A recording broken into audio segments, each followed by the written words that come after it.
arrivés en Algérie, je dirais à partir de 1830, grosso modo.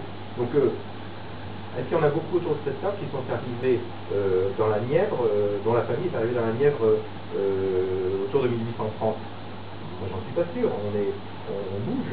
Ben là, vous aviez des gens qui étaient là-bas depuis donc 100 ans, 100 ans et plus, entre 100 et 130 ans dans ce pays-là. Ben, c'était leur patrie. Et je ne parle même pas évidemment des Harkis, puisque les Harkis c'était leur terre, depuis toujours. Et puis la colonisation française avait mis fin à la barbarie, puisque les terres d'Algérie, c'était des terres d'où partaient les bateaux pour faire des razzias, notamment sur la côte méditerranéenne, en Provence, et dans les villes, de Méditerranée. Et il y avait eu quand même tout ça. Donc moi je comprends très bien qu'une partie de la droite française, et je me sens extrêmement proche, en tout cas personnellement, comme l'a été d'ailleurs cette petite partie de la droite française, surtout avec Clignancourt et Le Pen dans les années 62 à 65, derrière ces officiers. Et cet engagement des officiers français, je dis ça peut-être pour les plus jeunes, mais cet engagement des officiers français, bah, c'est quand même assez rare et assez extraordinaire que des gens aient foutu en l'air leur carrière, que des gens aient risqué leur peau pour une parole donnée, alors qu'ils étaient couverts par leur chef pour laisser faire. Des gens ont démissionné, des gens ont pris le maquis, sont rentrés dans la clandestinité parce qu'ils avaient donné leur parole que eux, vivants, eh bien, telle communauté pied noir d'Oran ou tel groupe Harki ne serait pas inquiété, quel que soit le cours des événements. Ben, moi, je trouve ça extrêmement beau et je pense qu'il y a assez peu de cas aussi nobles que l'engagement de ces militants. C'est à titre personnel, je sais que ça peut être contesté, mais je trouve que ce sont des engagements très nobles et aujourd'hui les gens sont terriblement carriéristes. Et moi, je trouve que ces soldats de l'Algérie française, c'est admirable. Voilà, c'est admirable. Et c'était pas, il y a le général Jour qui était pied noir, mais les autres n'étaient pas pied noir. Donc c'était même pas pour leur propre intérêt, c'était vraiment au nom de la parole donnée. Alors voilà, ça c'est l'histoire des droites. Et après, on va rentrer dans une période assez sombre de la droite nationale. D'abord parce que De Gaulle, le gaullisme, la droite de gouvernement, comme on dit, a un petit peu asséché tous ces courants-là. Et ça s'appelait à l'époque l'idée 5e, l'idée 5e a cristallise tous les mouvements, tous les courants de droite. Quand vous avez des élections législatives ou législatives, les scores des nationalistes, des nationaux, sont des scores minables. Enfin, c'est 1% des voix, peut-être pas minable, c'est pas un score minable, mais ce sont des scores extrêmement faibles. Et puis, vous avez l'élection présidentielle de 1965, vous avez quand même un avocat, Maître Clignancourt, qui est mis en avant, l'avocat justement de l'Algérie française. On pense qu'il va faire un score important, et en fait, il va faire 5% des voix. C'est quand même assez faible quand on pense qu'au moment où il fait ce score, il y a encore des centaines de personnes en prison, des officiers, des gens de l'Algérie française, etc., et qu'il y a une communauté chinoise en France d'1 million de personnes qui ont été chassées de son pays et qui est en opposition avec le général de Gaulle. Et bien, malgré ça, il ne va faire que 5% des voix. Et donc, de 65 aux années 84, pratiquement, on va traverser une grande période de vide politique pour ce qui concerne en tout cas la droite nationale. Il y a des petits prémices de choses intéressantes. Moi j'en avais noté quelques-uns dans un bouquin, un livre que j'avais fait. Vous avez par exemple l'affaire de Monseigneur Lefebvre, de Saint-Nicolas du Chardonnay, etc., qui fait prendre conscience en tout cas à la communauté catholique, qu'il faut arrêter maintenant avec le progressisme chrétien, que le progressisme chrétien c'est la disparition du catholicisme, et ils n'avaient pas tort, parce que maintenant le catholicisme en France est quand même réduit à bien peu de choses, en tout cas le catholicisme pratiquant, vous avez aussi tout un courant qui s'investit dans des combats à l'étranger. Vous avez des jeunes gens qui partent se battre au Liban, j'en ai fait partie. Vous avez des gars qui partent en URSS pour aider les résistants soviétiques, qu'on appelle les dissidents, qui font de l'action clandestine, un petit peu sur le modèle de l'OS, mais qui le font dans ces pays-là. J'ai aussi participé à ces aventures-là. C'était quand même très, très intéressant, c'était très formateur. Vous avez des gens, à partir de 1979, qui ont parti en Afghanistan pour aider les Afghans, notamment les gens qui étaient assassinés, Massoud, le commandant Massoud, qui vont partir aider Massoud en Afghanistan. Et tout ça sont des périodes extrêmement formatrices. Et on voit bien que les théâtres d'investissement de ces jeunes gens ne sont pas des théâtres français, ce sont des théâtres internationaux, ou alors ça se situe sur d'autres plans comme Saint-Claude Charmenay, Monseigneur Lefebvre, etc. Puis après, vous avez une sorte d'éveil qui commence à apparaître, vous savez, à partir de 82, 83, 84, avec des gens comme Jean-Pierre Thirois, et puis des événements comme le défilé de Jeanne d'Arc, par exemple. Le défilé de Jeanne d'Arc, depuis la guerre de 40, il y avait plus de défilé de Jeanne d'Arc. En tout cas, vous aviez 3 pelés étendues derrière le drapeau d'Action française.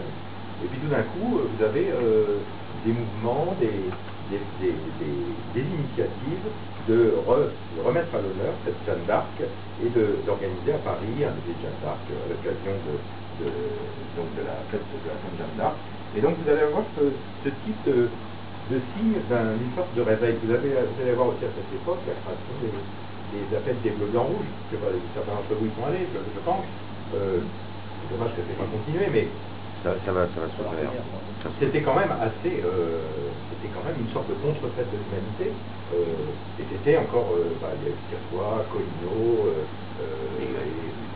voilà, enfin, il y avait Maigret, etc. Il y avait des bonnes idées qui ont été mises à cette époque. C'est à cette époque aussi que se crée le quotidien présent. Alors moi j'ai fait partie de cette aventure du quotidien présent, et c'était la première fois depuis 1944 et la mort de l'Action française quotidienne, c'est la première fois qu'il y avait un journal qui se disait de droite, quotidien. Alors, non, ça existe toujours, et certains diront que c'est une feuille de chou, ils sont pas complètement tort, parce qu'il n'y a que 4 pages, et il n'y a pas beaucoup à se mettre là-dedans, mais ça existe, malgré tout. Ça mérite d'exister. Et puis après, vous avez Thirois qui se dit qui est un homme de terrain, qui est un militant extraordinaire. C'est vraiment, je n'ai jamais rencontré de militant aussi extraordinaire que Jean-Pierre Thirois, et je l'ai rencontré très jeune, à 15-16 ans, et c'est lui qui m'a, je dirais, poussé dans ces mouvements-là, mais Thirois, dont les beaux-parents ont une maison à Dreux, et qui va s'implanter localement, tout seul, avec sa femme, au départ. Il va aller faire du boitage dans les boîtes aux lettres, etc. Et Thirois qui parle de l'immigration. Je me souviens que la première fois qu'il m'a parlé d'immigration, je me suis dit, mais qu'est-ce qui nous enquiquine avec ce thème de l'immigration? Complètement. Le problème, c'est le communisme. On a quand même des SS-20 soviétiques dirigés contre l'Europe de l'Ouest, on a le mur de Berlin, on a la moitié de l'Europe qui est communiste, on a le communisme en Chine, on a le Vietnam, le Cambodge, le Laos, le Mozambique, l'Angola, tous ces pays qui sont en train de devenir communistes sous la pression des Viet Minh et des Khmers rouges, etc. Qu'est-ce qu'ils nous racontent cette histoire? Ils nous racontent, ça n'intéressera personne. C'est pas un thème populaire. Et puis il m'a fait venir à Dreux, il m'a dit, mais regarde comment c'est à Dreux. Regarde, discute avec les gens, discute avec le petit blanc. Et là, effectivement, je me suis aperçu que c'était pas si marrant que ça, qu'il y avait une espèce de changement démographique qui était en train de s'instaurer. On chassait les petits blancs, en quelque sorte, pour le remplacer par une population de remplacement. Et que, finalement, cette immigration professionnelle devenait peu à peu une immigration de substitution. Et il a eu cette pression, qui n'était pas tout seul, hein, il y en a eu d'autres, mais il a eu cette pression qu'il y avait un vrai problème là, et que le peuple, alors ce peuple qui était à gauche à l'époque, ou qui votait à gauche en tout cas, que ce peuple était en souffrance, et que personne ne défendait vraiment cette problématique-là. Et donc on a ce réveil, on a ce mouvement, et puis on a ces fameuses élections européennes de 1984 qui arrivent juste après la manifestation pour l'école libre, et où le Front National va faire 10,95% des voix. Et après l'histoire, vous la connaissez, vous l'avez lu dans les journaux, tous, moins, et donc vous savez ce qui s'est passé avec les plus, les moins, les bonnes nouvelles et les mauvaises nouvelles. C'est le moment présent. Ce n'est plus l'histoire, mais ce qui est assez intéressant, c'est qu'aujourd'hui on est, ça ressemble un petit peu à un autre niveau, mais ça ressemble un petit peu, on se retrouve un peu projeté à cette année 1984, cette année du tournant. Nous venons d'avoir une grande manifestation le 13 janvier, il y aura des élections en 1980 en 2014 qui vont être importantes, de différentes natures. Et je sais, j'en discutais avec Alain, qu'il y a une espèce de volonté de se mobiliser localement, d'organiser des listes dans différentes villes du coin. Je pense qu'on peut vivre quelque chose d'assez formidable, une aventure politique, une aventure humaine, qui va être très intéressante, qui va ressembler certainement à 84, sauf qu'en 84 on est à 10%, là on sera déjà sur une pente qui représente à peu près le double de ce potentiel-là. Donc on va dire quelque chose d'important, et je pense qu'il est important qu'on le vive ensemble, me semble-t-il, hein, mais je discute. Alors, je voudrais terminer simplement, que vous devez quand même, vous savez que je serai court, mais je voudrais pas vous embêter plus, puis laisser la place aux questions aussi. Je voudrais simplement terminer en évoquant quelques pistes de réflexion pour dire que le monde a énormément changé depuis 89 et certainement, depuis la chute du mur de Berlin. Certainement, il faut qu'on repense au paysage politique aujourd'hui.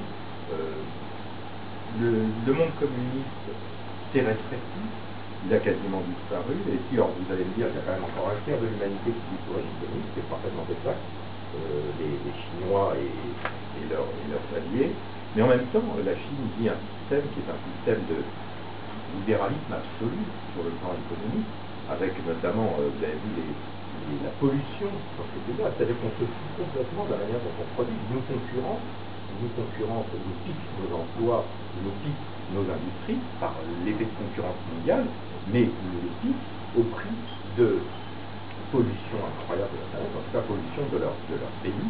Enfin, ils sont en train de saccager leur pays, les gens développent des maladies, etc. Enfin, c'est quand même incroyable, on laisse faire tout ça. Bon, enfin, en tout cas, première problématique. Deuxième problématique, vous avez la montée en puissance de pays comme le Brésil, Russie, Inde, Chine, etc. Et puis les dragons d'Extrême-Orient. Et ça continue, il ne faut pas croire que tout ça ça continue à se développer.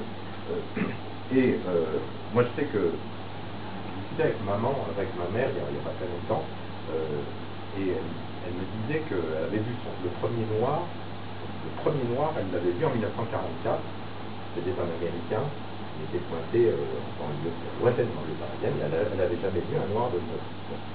Aujourd'hui, et ma mère avait la vision de l'Afrique, même il y a encore peu de temps, jusqu'à la fin, je pense, ma mère voyait l'Afrique comme on la voit dans Tintin au Congo, à peu près. Vous avez des pays, vous avez des villes africaines où le coût de la vie et les loyers sont à peu près équivalents à ceux de Paris. Alors, je ne sais pas si c'est du Rwanda ou en Angola ou dans les pays comme ça. C'est-à-dire que vous avez c'est incroyable, comme le monde a pu changer en très très peu de temps, alors qu'il y a encore 30 ans, 40 ans, c'est vrai qu'il y avait le tiers-monde et puis le monde occidental. Aujourd'hui, ces problématiques sont présentes. Après, vous avez un troisième thème de réflexion, c'est évidemment la radicalisation islamiste. On est plus dans la révolte